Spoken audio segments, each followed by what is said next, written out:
comedicate.com.au. Welcome to the Comedian Talks, with me, Beau Fitzpatrick.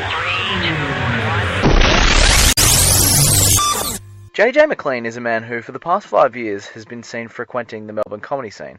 He's the same man who ushered me into the comedy world, emceeing one of my very first performances. He's therefore, by default, a good guy.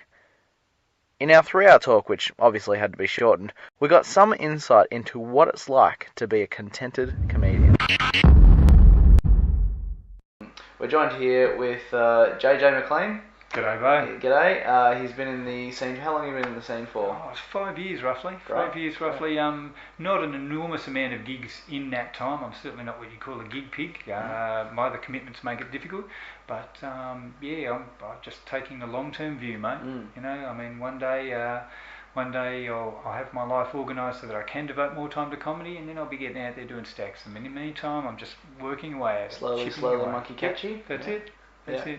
You know, you do what you can, you know, I mean, yeah, that's it. If I want to stay married, I can't do 3 gigs a week, you know, it's just fact of life. Yeah.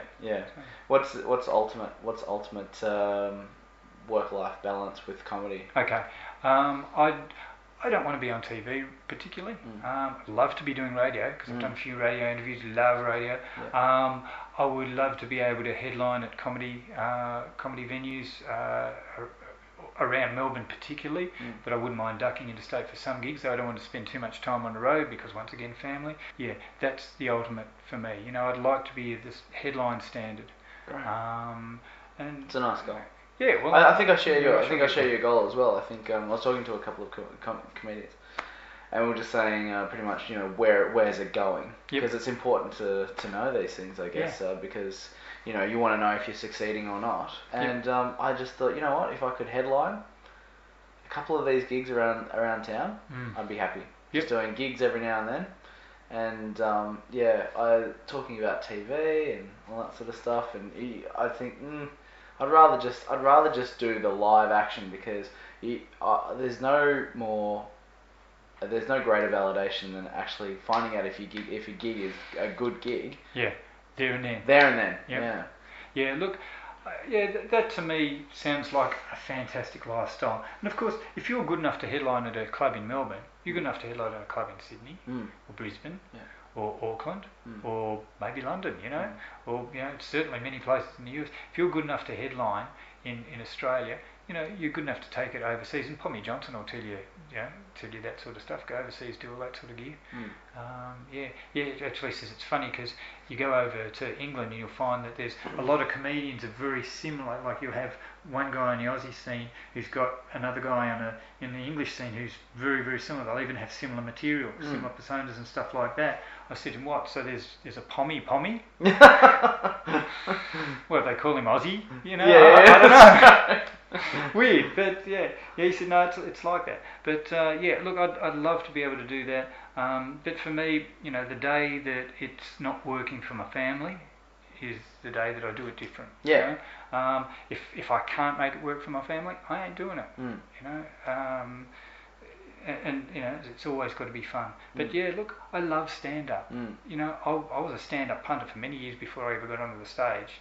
And that's, if I'm doing, you know, I don't see it as a stepping stone to TV. Right. I see it as a stepping stone to stand-up. Yeah, that's right. And I think that's what you just said there is the precise reason why I'm here tonight, is because you're the first person I come to when I talk about comedy. For this podcast, because I know that for you, comedy is the end goal, and it's all about fun, and the second it stops being about fun is the second JJ stops doing it. Really want to talk about your opinion about the 5-person system. Okay. Because I was speaking to a couple of comics about that, and I kind of share your sentiments. We were talking about it the other day when he said... it's tough if it's not your first couple of gigs. Yeah, it's tough. But look, especially in my situation, I live out here in the eastern suburbs. Most of my friends are out this way. And I'll say first what the five thing is. Yes. So recently, the Comics Lounge which is in North Melbourne. North Melbourne? Yeah, it is. Errol Street, North Melbourne, just near the North Melbourne town. Of course. Yeah. And they said if you're a what's the go? If you're a well, I know it's on Tuesday nights. I don't know about the others. Okay, so if you're a newcomer open mic night, they say bring 5 people along, and that gets you a gig. Yep. If you don't bring the 5 people, you don't get on. But when the 5 people come down, they get complimentary tickets to some of the other nights they have at the Comics Lounge. Okay. Right, which is a great deal, you know. I mean, because those tickets are worth $25 on a Saturday night. Yeah. Each, right? So you rock on down, support your friend. You get some free tickets to come back and see some world-class comedians on another night. The Comics Lounge gets them coming back for another night. Yeah. People get hooked on how good the comedy is. Sounds, in theory, it's got a huge amount going for it, right? It is a good idea. Yeah. Okay. The difficulty arises when, look, if you're doing your first, your second, your third, your fourth gig, there's a good chance you can get a couple of your friends to come down and see you. Okay. If you're doing your 13th, 15th, 27th gig or your 50th gig, a lot of your friends have already seen you. Yeah. Right. And you know, one of the problems is too, they know you're doing gigs all the time. Right. So once again, you come up against, it's a cold night out tonight. There's something good on the telly. I'm knackered because I had a crap day at work. I'll catch the next one. Yeah. Right? You have to really word your friends up and say, look, man, I really need you to be here. Because in the normal course of events, you invite 22 people, you might get 4. Yeah. You know. So what happens if you get 4? What happens if you don't meet the quota? I don't know. I was booked for a gig there. I didn't find out about this until the day before. I'd already invited some people, as I usually do. I invited some more. I got one, and I didn't go on. Now, so one person came to see you, yep, and they travelled from X amount of distance to see you, yeah, but they couldn't see you because you didn't bring a quota with you. Yeah. That's technically true. That could bite them in the arse. Well, it could, and look, I don't know how strict they've been with other people with enforcing the rule. Look, there was another thing going on that night, to be perfectly honest. I arrived just after 8 o'clock, and they'd also brought in another rule that you need to be there at 7:45. That's right, yeah. Right? That wasn't practical for me with what was happening at home. I got there just after 8 o'clock, and, you know, therefore, late, not enough people. I didn't go on. Yeah. I could have kicked up a fuss and said, hey, I only found out about this yesterday, guys, fair go. And they probably would have let me on, but they had plenty of comedians. They had a lovely big audience, and the audience had a ball, so it did work from that point of view, worked beautifully. Right, yeah. But it's just, you know, if you live in the outer suburbs and your friends are in the outer suburbs, especially my age group, that doesn't help either, because a lot of my friends have got small children at home. Yeah. For them to get out into town on a school night and get back, you know, is a very, very big ask, right? And if I were to ask the same people to do that for me, 7 or 8 times a year, which conceivably I could get 7 or 8 gigs at the Comedy Festival, Comics Lounge in a year, that's a lot. That's a lot. I mean, I've been doing gigs at the Comics Lounge for the last 5 years, and I've brought, plenty of people along, but, it's fair to say that, there's been plenty of gigs I've been there on my own. I can see the point of it, but it is difficult for some people. Yeah, for me, I kind of think to myself that the Comics Lounge used to be my base, where I could write some new material, and I could say, this will probably bomb because I've never put it on before. I don't know what's going on here. I've never put it on stage in front of people. I'm going to be nervous.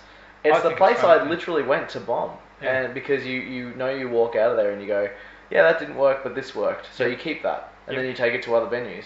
But now it's not even, for me personally, it's not even a place I can take because now my friends are required to see a gig that I'm supposed to do well in.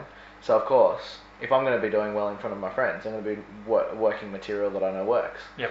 And so the question arises: where do you do material that doesn't work? It makes it difficult. The point there, from their point of view, is if you get all these guys jumping up there and doing material that they know is quite likely to bomb because it's brand new, and like we've all run new material here, right? But if they get a night where you've got 12 comics on, right, or 8 to 12 comics on, and a large proportion of them are doing brand new material that's not that flash, what's it like for the audience? Yeah, well, right? And it's not that inspiring for them to keep coming back and seeing that, right? So you're burning your audience, and your audience for a new comics night, God knows, is thin enough as it is. Yeah. So it does make it tough. And the challenge is with the new material is either try and do what you can to polish it before you get there, which you there's very little you can do, or